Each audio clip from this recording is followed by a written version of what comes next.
नमस्कार मित्रों, मैं हूं डॉक्टर हरिनिवास। चैनल है संस्कृत साहित्य एवं संस्कृति। हितोपदेश चल रहा है।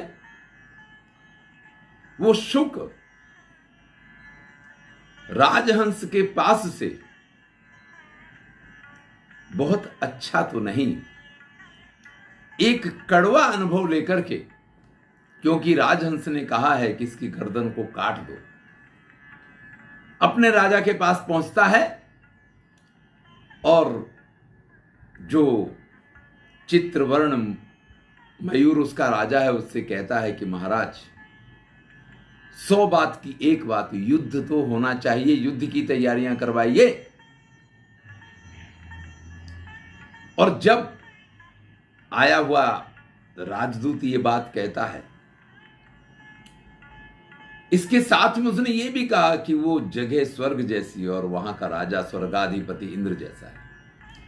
फिर तो चित्रवर्ण के मन में आ गया है कि युद्ध होना चाहिए, सबको बुलाया है और सबसे कह दिया है कि एक ही बात, युद्ध होना है, तैयारियां करो।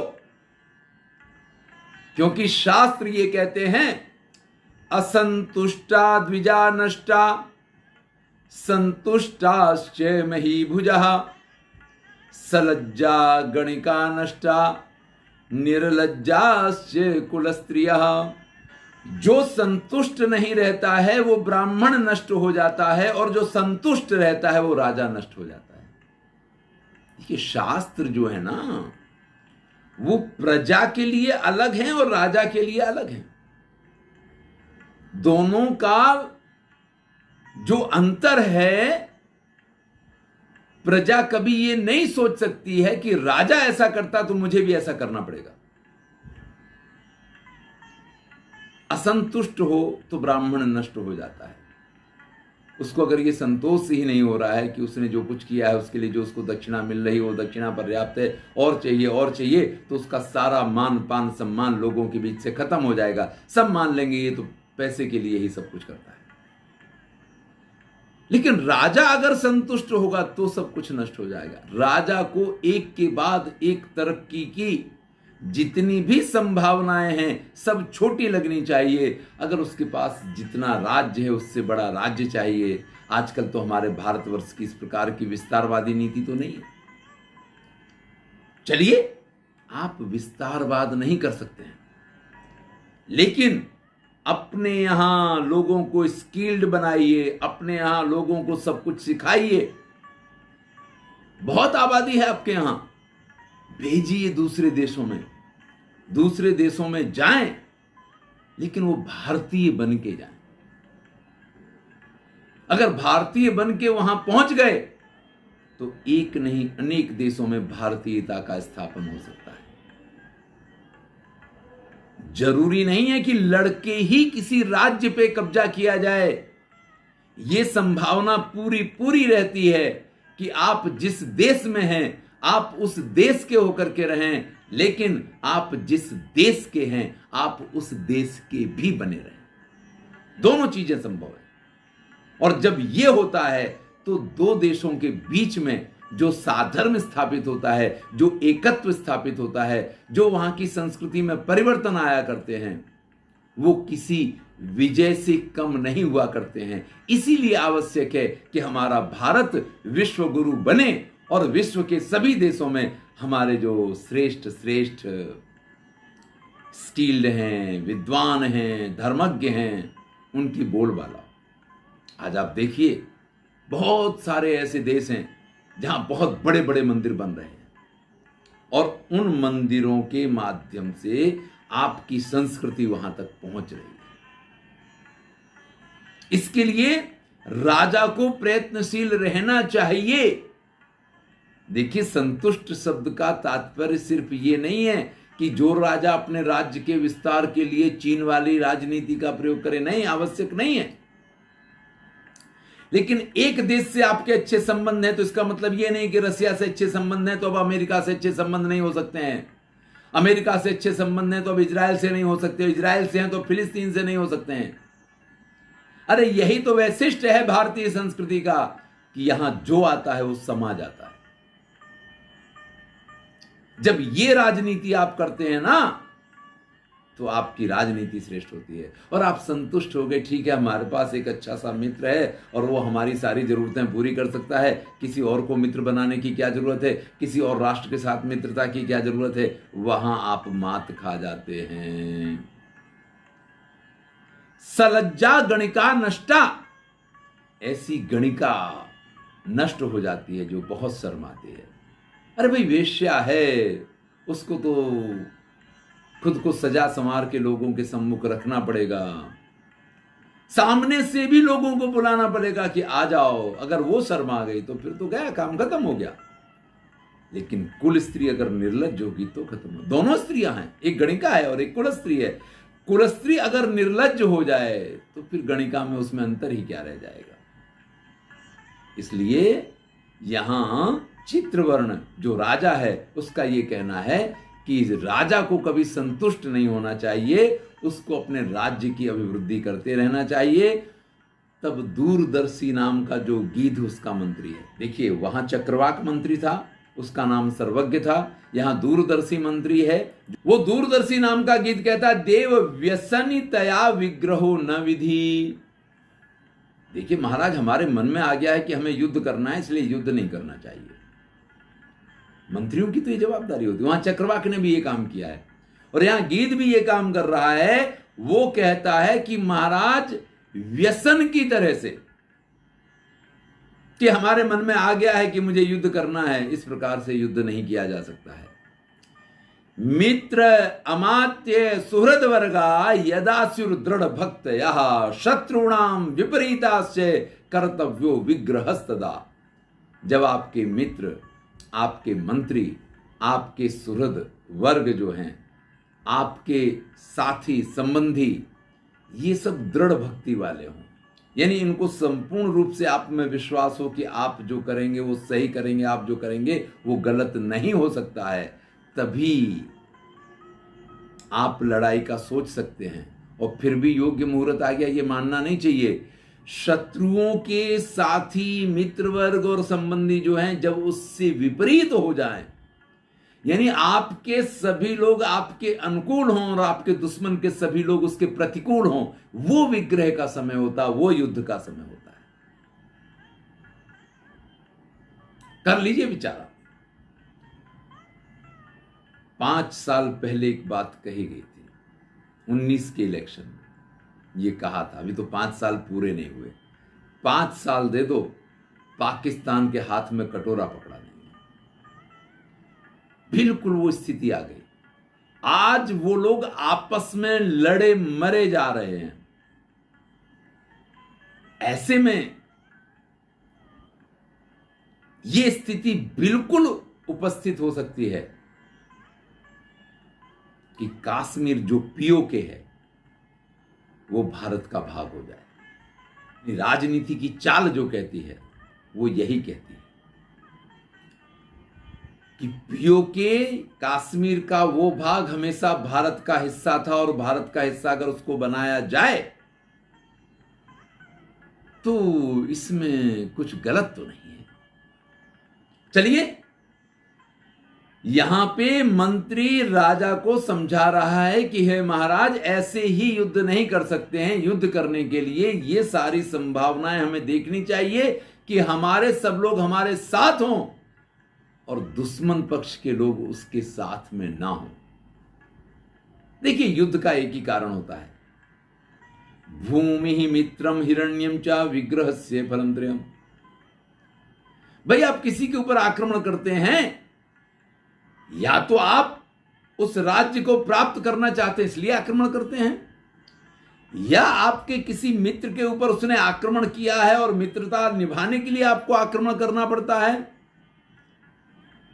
या हिरण्यम, वहां की समृद्धि आपकी आंखों में बस गई है और वो समृद्धि आपको प्राप्त करनी है।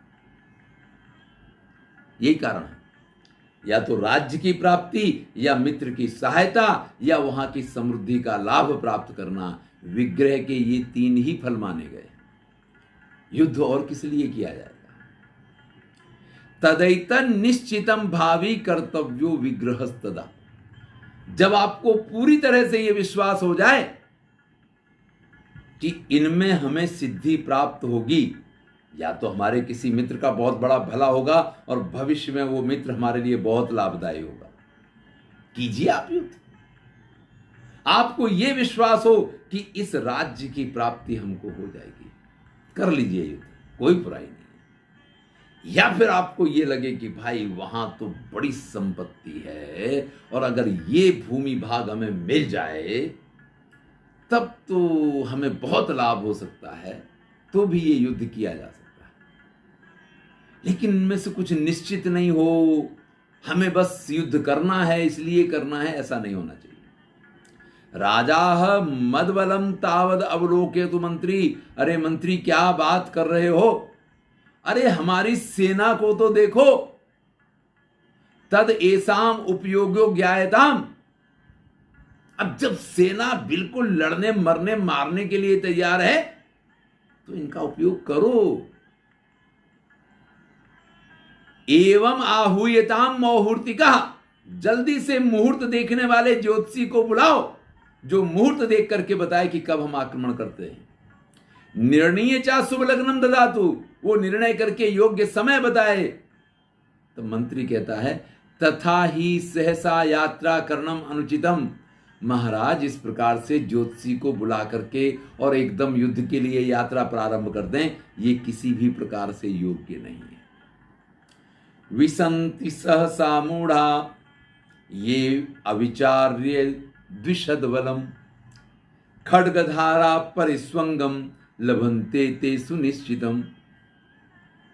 महाराज वो मूर्ख लोग होते हैं जो बिना विचार किए शत्रु की सेना के ऊपर आक्रमण करते हैं और शत्रु की सेना के द्वारा उनको काट दिया जाता है। महाराज इस प्रकार से आक्रमण नहीं किया जा सकता है। इस प्रकार से आक्रमण का विचार करना बिल्कुल मूर्खता वाला काम है। मूर्ख लोग ही इस प्रकार का व्यवहार किया करते हैं और इसका परिणाम एक ही होता है, खड्गधारा परिस्वंगम लभंते ही सुनिश्चितम। ऐसे मूर्खों की सेना के जो लोग होते हैं उनके शरीर पे तलवार की धार के घाव अवश्य ही उनको सहन करने पड़ते हैं।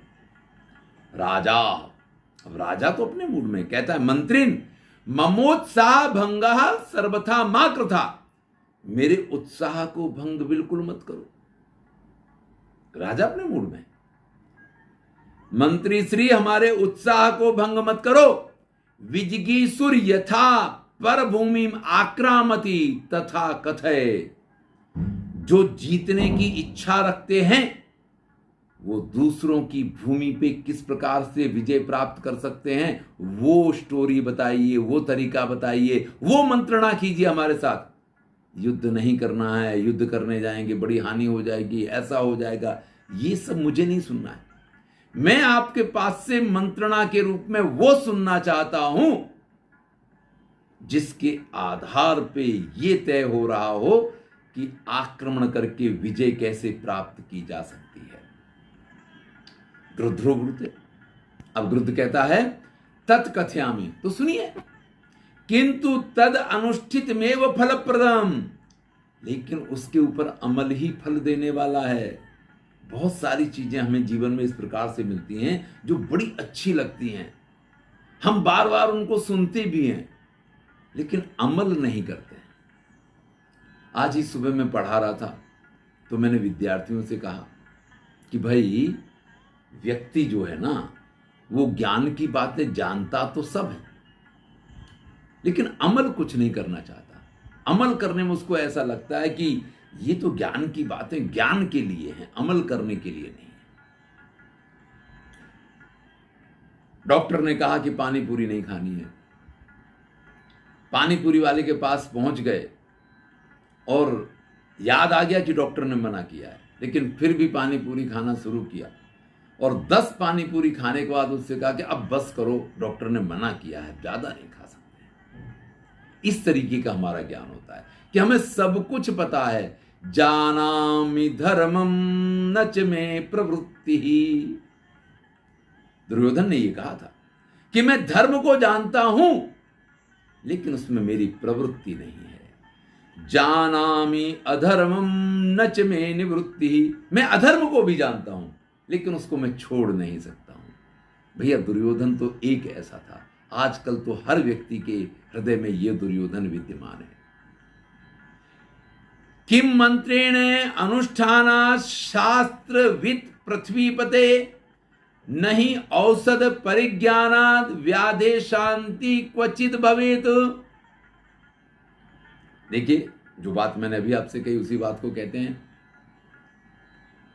महाराज, आप मंत्री के पास से परामर्श तो कर रहे हैं, राजा के द्वारा लिया गया हर वो परामर्श उसी प्रकार से बेकार है।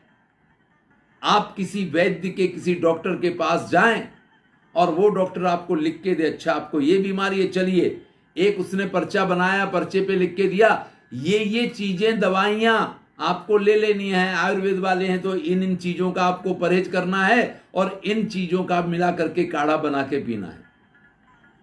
चाहे वो वैद्य जी ने लिखा हो, चाहे वो डॉक्टर ने लिखा हो, आप उस पर्चे को तो बार बार देखते हैं कि हाँ डॉक्टर ने दवा लिख दी है, बहुत बढ़िया डॉक्टर है, बहुत बढ़िया दवा लिखी है, बहुत बढ़िया वैद्य जी हैं, बहुत बढ़िया पर्चा तैयार किया, बहुत अच्छी अच्छी चीजें लिखी हैं। लेकिन अगर आप उसका प्रयोग नहीं करते हैं तो सिर्फ पर्चा देखने से कभी व्याधि मिटा नहीं करती है। नहीं औषध परिज्ञाने, यानी औषधि का ज्ञान हो जाने से व्याधि शांति क्वचित ना भवेत, कभी भी रोग दूर नहीं हुआ करता है। रोग दूर होने का एक ही साधन है कि आप दवा का प्रयोग करें। सिर्फ दवा के ज्ञान से, डॉक्टर की लिखी हुई दवा से रोग नहीं मिटा करते हैं। इसलिए हे महाराज, आपको मैं सब बता तो दूंगा, लेकिन आप अगर उसको अमल में नहीं लाएंगे तो कोई परिणाम नहीं मिलने वाला है। राजादेशश्चानतिक्रमणीय यथा श्रुतम तन निवेदयामि। शास्त्र ये कहते हैं कभी भी राजा की आज्ञा का उल्लंघन नहीं होना चाहिए। अब आपने मुझे आज्ञा दी है कि मुझे आपका जो उत्साह है वो भंग नहीं करना है और किस प्रकार से शत्रुओं के ऊपर विजय प्राप्त की जा सकती वो बताना है, तो अब मैं आपको वो सब बता रहा हूं। इसलिए नहीं बता रहा हूं कि इस समय वो राजनीति है, राजनीति वो योग्य नहीं है, फिर भी राजा की आज्ञा का उल्लंघन नहीं करना चाहिए, इसलिए मैं सब कुछ आपसे कह रहा हूं। तो चलिए, जो विजिगीषु राजा होते हैं, जो दूसरों के ऊपर आक्रमण करके विजय प्राप्त करना चाहते हैं, उनके लिए किन किन चीजों का ध्यान उनको रखना चाहिए, ये चर्चा हम अगले वीडियो में करेंगे। धन्यवाद। मैं हूं डॉक्टर हरिनिवास। आनंद लीजिए और अच्छा लगे तो मित्रों के साथ शेयर कीजिए। अगर आपने चैनल सब्सक्राइब नहीं किया तो सब्सक्राइब कीजिए और अवश्य ध्यान दीजिए, हमारी जो नई प्लेलिस्ट शुरू हुई है, सप्ताह में 1 या 2 ही वीडियोस के आएंगे, भारतीय ज्ञान परंपरा। धन्यवाद।